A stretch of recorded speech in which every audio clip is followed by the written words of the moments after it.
नमस्कार साथियों। मैं आज की इस कविता में एक्सरे एब्जॉर्प्शन यानी एक्सरे अवशोषण के बारे में बात कर रहा हूं।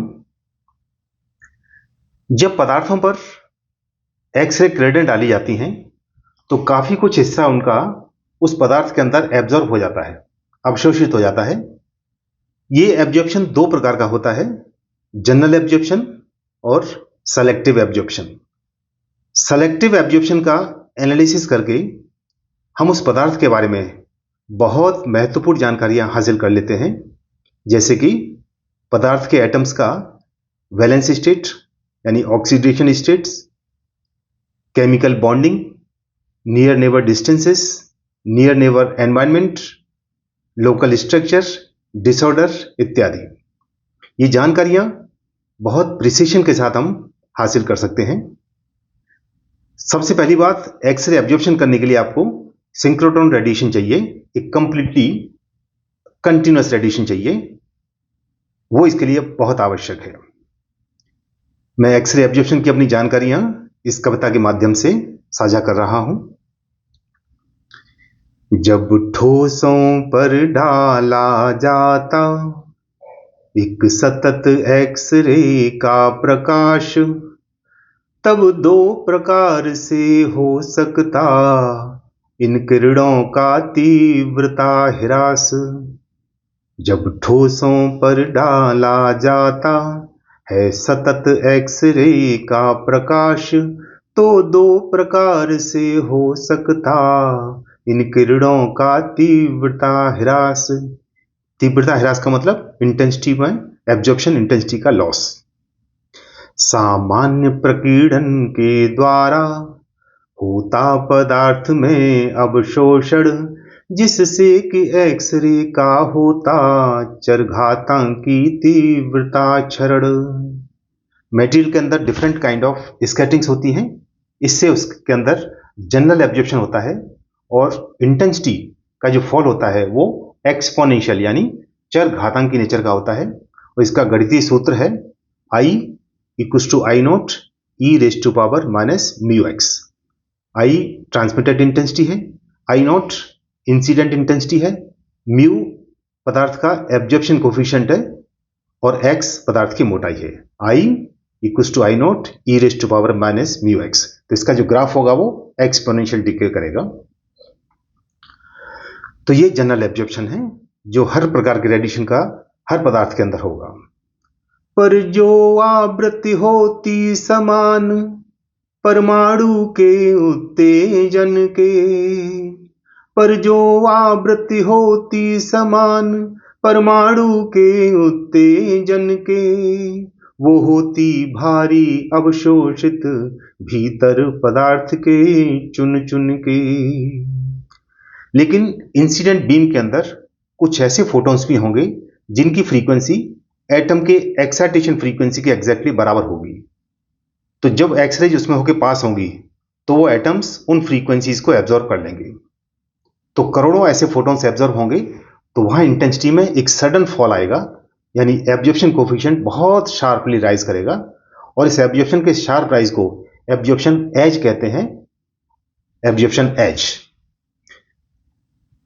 पर जो आवृत्ति होती समान परमाणु के उत्तेजन के, वो होती भारी अवशोषित भीतर पदार्थ के चुन चुन के।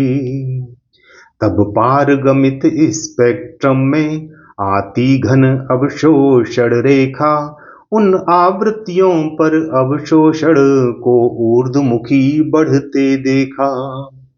तो वो पर्टिकुलर फ्रीक्वेंसीज मटेरियल के अंदर चुन चुन के एब्जॉर्ब होंगी, तो उस पर्टिकुलर फ्रीक्वेंसी पे एब्जॉर्प्शन कोफिशिएंट एकदम वर्टिकली राइज करेगा, एकदम उसमें शार्प राइज आएगा। इस अवशोषण की ऊर्ध्ववृद्धि अवशोषक निर्भर होती है, जो इलेक्ट्रॉन संरचना में अप्रतिम उपयोगी होती है। जो इलेक्ट्रॉन संरचना में अप्रतिम उपयोगी होती है। अब इसके बाद अगर हम फोटोन की फ्रीक्वेंसी बढ़ाएं, एनर्जी बढ़ाएं, तो उससे क्या होगा कि वो इलेक्ट्रॉन जो इलेक्ट्रॉन वो एटम से बाहर आ जाएगा।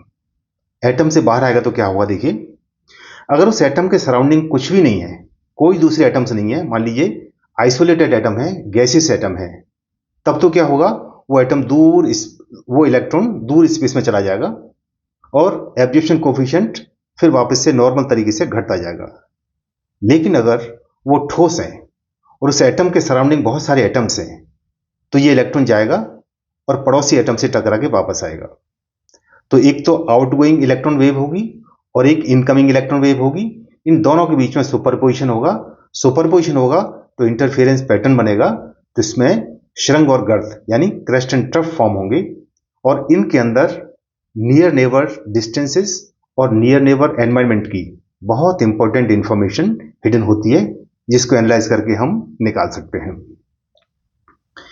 यदि अवशोषक का इलेक्ट्रॉन परमाणु छोड़ बाहर जाता, निकटस्थ पड़ोसी एटम से टकराकर फिर वापस आता। यदि विलगित एटम है तो म्यू तेजी से गिरता जाता है।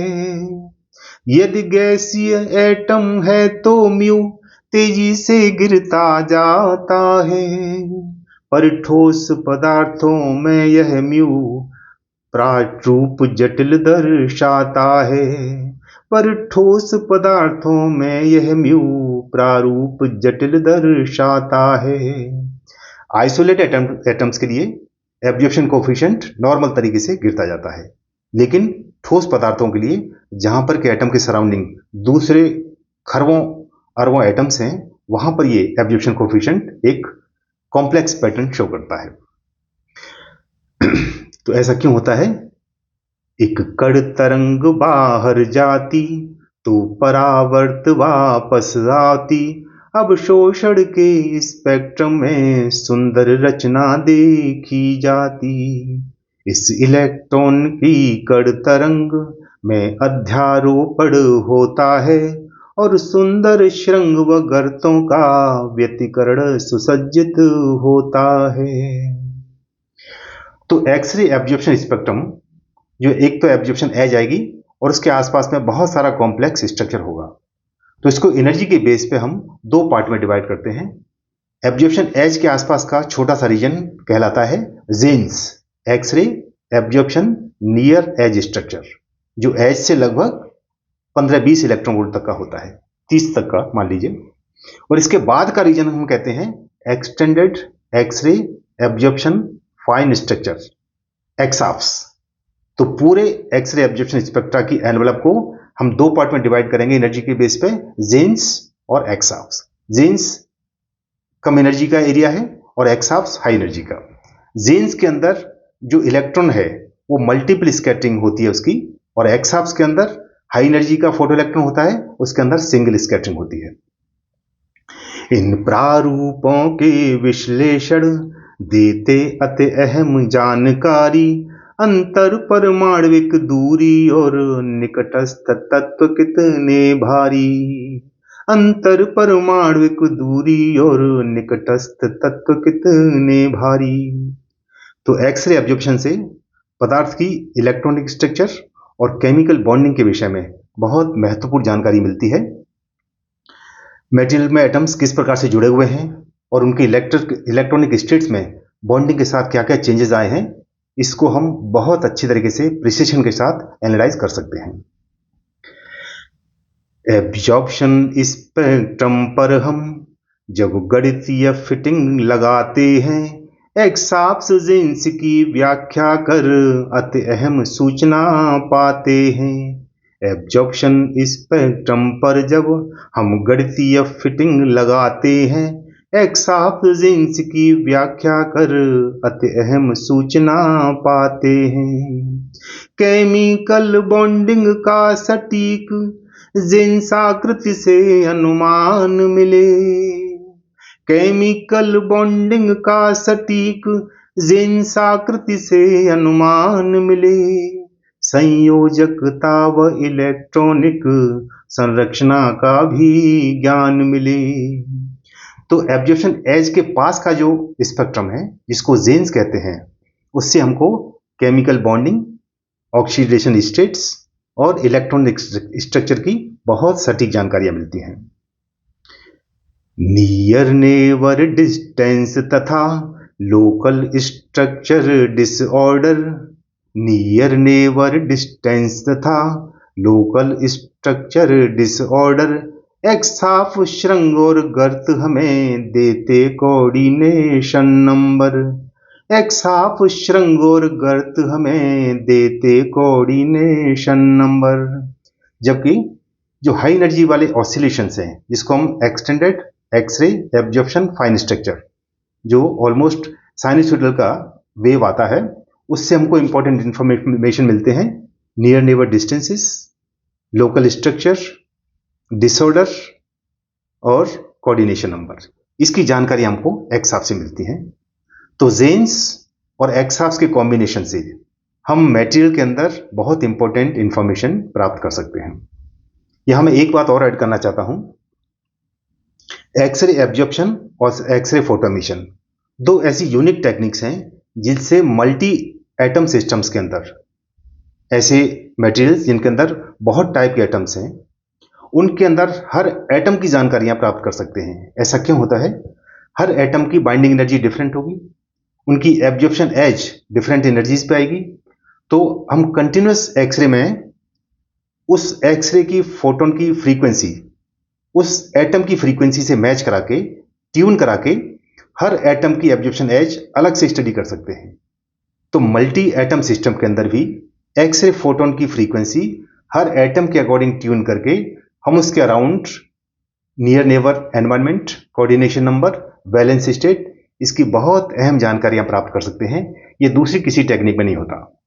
तो ये एक्सरे एब्जॉर्प्शन और एक्सरे फोटो एमिशन इस मामले में बहुत ही यूनिक टेक्निक्स हैं। एक्सरे फोटो एमिशन के बारे में मैं नेक्स्ट कविता में बताऊंगा। धन्यवाद।